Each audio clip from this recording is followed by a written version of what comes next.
Hi, today I will talk about article 18। आज हम article 18 के बारे में बात करेंगे,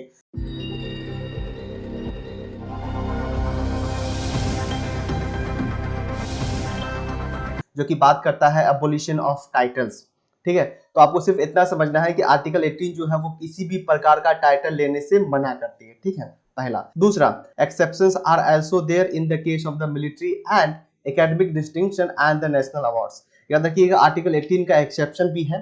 ठीक है, तो सबसे पहले हम ये जानने की कोशिश करेंगे कि आर्टिकल 18 जो है वो किस प्रकार के टाइटल लेने से मना करता है। ठीक है, देखिए, आजादी से पहले जो ब्रिटिश गवर्नमेंट हुआ करती थी, वो जो ब्रिटिश गवर्नमेंट है वो उन लोगों को टाइटल्स दिया करते थे जो लोग ब्रिटिश गवर्नमेंट के प्रति ज्यादा लॉयल हुआ करते थे। अब नाउ द क्वेश्चन ये कि किस तरह का टाइटल ब्रिटिश गवर्नमेंट जो है वो दिया करती थी, जैसे कि राय बहादुर, राजा बहादुर, दीवान साहब। इस तरह का टाइटल जो है ब्रिटिश गवर्नमेंट उन लोगों को दिया करते थे जो लोग ब्रिटिश गवर्नमेंट के प्रति ज्यादा लॉयल हुआ करते थे। So this was a kind of discriminatory practice and abuse of the power. उसके बाद देखिए, आर्टिकल 18 सब क्लॉज 2 जो है वो ये कहता है कि no citizen of India shall accept any title from any foreign state. मतलब आर्टिकल 18 सब क्लॉज 2 जो है वो कहता है कि इंडिया का कोई भी सिटीजन जो है वो किसी फॉरेन स्टेट से, मतलब कोई दूसरे कंट्री से, किसी भी प्रकार का टाइटल को एक्सेप्ट नहीं करेगी। ठीक है, उसके बाद है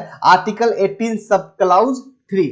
अब देखिए, आर्टिकल 18 सब क्लॉज 3 को समझने से पहले हमें एक टर्म समझना पड़ेगा जिसको हम बोलते हैं ऑफिस ऑफ द प्रॉफिट। सबसे पहले आप याद रखिएगा, जो term office of the profit है ये ना तो कॉन्स्टिट्यूशन ने इसे डिफाइन किया है और ना ही पार्लियामेंट का किसी एक्ट ने इस टर्म को डिफाइन किया है, लेकिन इस टर्म को सुप्रीम कोर्ट ने डिफाइन किया है। आपको सिंपल ये समझना है कि यदि कोई व्यक्ति सेंट्रल गवर्नमेंट या स्टेट गवर्नमेंट या लोकल गवर्नमेंट के अंदर जॉब करता हो और उस जॉब के बदले में उसको सैलरी या अलाउंस वगैरह मिलता हो, तो इसका यह मतलब होता है कि वो पर्सन ऑफिस ऑफ प्रॉफिट को होल्ड करता है according to the definition of the Supreme Court. तो चलिए अब हम ये समझते हैं कि आर्टिकल 18 सब क्लॉज 3 क्या कहता है।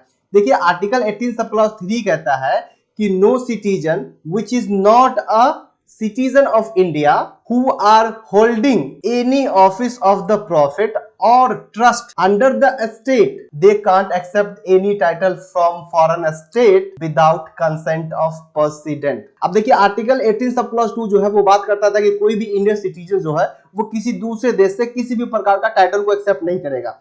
और आर्टिकल 18 सब क्लॉज 3 कहता है कि कोई भी व्यक्ति जो कि अंडर द स्टेट कोई भी ऑफिस ऑफ प्रॉफिट को होल्ड करता हो, वो पर्सन किसी भी स्टेट से किसी भी प्रकार का टाइटल को एक्सेप्ट नहीं करेगा without consent of the president, मतलब प्रेसिडेंट के परमिशन के बिना।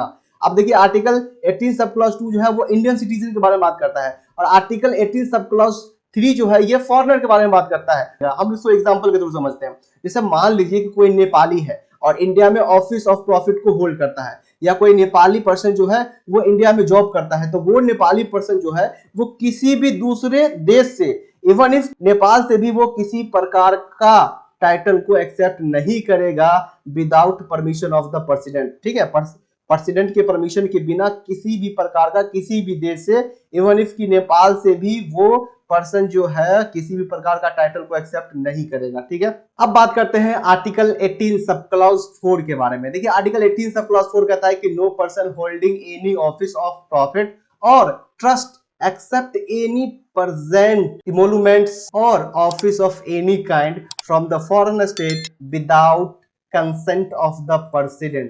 मतलब ये हो गया कि कोई भी व्यक्ति किसी भी दूसरे स्टेट से किसी भी प्रकार का उपहार को एक्सेप्ट नहीं करेगा, इमोलुमेंट्स को एक्सेप्ट नहीं करेगा, किसी भी प्रकार का ऑफिस को एक्सेप्ट नहीं करेगा। ऑफिस मतलब किसी भी प्रकार का पोस्ट को वो एक्सेप्ट नहीं करेगा without permission of the president, मतलब प्रेसिडेंट के परमिशन के बिना। तो चलिए हम बात करते हैं एक्सेप्शंस ऑफ आर्टिकल 18 के बारे में, जो कि बात करता है कि स्टेट जो है वो कुछ टाइटल्स मिलिट्री को देती है, जैसे कुछ टाइटल्स एकेडमिक्स को देती है और कुछ सिटीजन्स को सिविलियन अवार्ड से भी सम्मानित करती है। तो सबसे पहले ये क्वेश्चन ये उठता है कि जहां एक तरफ आर्टिकल 18 जो है वो किसी भी प्रकार का टाइटल लेने से मना करती है, वहीं दूसरी तरफ स्टेट जो है वो मिलिट्री टाइटल्स देती है, एकेडमिक्स टाइटल्स देती है, एंड इवन इफ की सिविलियन अवार्ड से भी सम्मानित करती है कुछ सिटीजन्स को। अब क्वेश्चन उठता है ना कि गवर्नमेंट स्टेट ऐसा क्यों करती है कि जहां एक तरफ आर्टिकल 18 जो है वो किसी भी प्रकार का टाइटल लेने से मना करती है, वहीं दूसरी तरफ स्टेट जो है वो मिलिट्री में कुछ टाइटल्स को प्रोवाइड कराती है, कुछ एकेडमिक्स में कुछ टाइटल्स को प्रोवाइड कराती है, और इवन इफ की कुछ सिटीजन्स को सिविलियन अवार्ड से भी सम्मानित करती है। ठीक है, ऐसा क्यों? इसका सिंपल सा रीजन ये है कि these titles are the meritorious। पहले आपको ये समझना है कि these titles are the meritorious, पहला। दूसरा, these title encourage people to do their best। और ये जो टाइटल्स हैं वो लोगों को इंस्पायर करती है, वो लोगों को इंकरेज करती है, वो लोगों को प्रेरित करती है कि वो अपना बेस्ट परफॉर्मेंस दें। देखिए, मिलिट्री में मेजर, कर्नल जैसे टाइटल्स दिए जाते हैं। अब एकेडमिक में किस प्रकार के टाइटल्स दिए जाते हैं? जैसे कि डॉक्टर, जैसे कि इंजीनियर, जैसे कि आपने यदि पीएचडी कर लिया है तो आपके नाम के आगे डॉक्टर लग जाता है। ठीक है, तो हम ये कह सकते हैं कि ये जो डॉक्टर का जो टाइटल्स है लोगों को पीएचडी करने के लिए प्रेरित करते हैं। तो चलिए अब हम जानते हैं सिविलियन अवार्ड्स के बारे में। याद रखिएगा, सिविलियन अवार्ड्स को हम नेशनल अवार्ड भी कहते हैं। अब देखिए, there are 4 types of the civilian awards. पहला, भारत रत्न। ठीक है, उसके बाद पद्म अवार्ड्स होता है जो कि 3 प्रकार के होते हैं। तो एक भारत रत्न हो गया और 3 प्रकार की है, तो टोटल 4 प्रकार के सिविलियन अवार्ड्स इंडिया में दिए जाते हैं। आप इस बात को याद रखिएगा। पहला है भारत रत्न। अब क्वेश्चन आपके मन में एक आता होगा कि किस तरह के फील्ड में लोगों को भारत रत्न दिया जाता है। तो याद रखिएगा, in the field of the science, in the field of the public services, in the field of the arts, in the field of the literature and in the field of the sport के field में लोगों को भारत रत्न से सम्मानित किया जाता है। उसके बाद दूसरा है पद्म विभूषण। तो अब आपके मन में एक तरह का सवाल आता होगा कि किस तरह के अचीवमेंट के बाद पद्म विभूषण दिया जाता है। तो याद रखिएगा, in the field of arts, science, public service as well as public employees, इन सारे अचीवमेंट के बाद पद्म विभूषण लोगों को दिया जाता है। उसके बाद हम बात करेंगे पद्म भूषण के बारे में। तो याद रखिएगा, पद्म भूषण जो है वो एक्सेप्शनल सर्विस में दी जाती है। उसके बाद हम बात करेंगे पद्मश्री के बारे में। याद रखिएगा, पद्मश्री जो है ये उन लोगों को दिया जाता है जो कि एक्सीलेंस हो in the areas of arts, education, sport, medicine, public affairs, social service, industry and science and literature etcetera.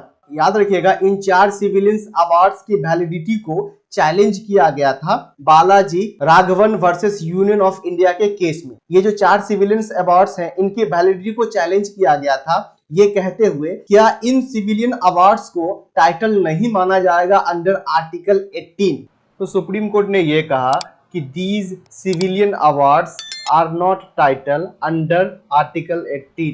सो इसके साथ साथ सुप्रीम कोर्ट ने यह भी कहा कि आर्टिकल 15 सब क्लाउज 1J जो है वो ये कहता है to strive towards excellence in all spheres of the individuals and the collective activity so that the nation constantly rises to higher level of the endeavor and achievement।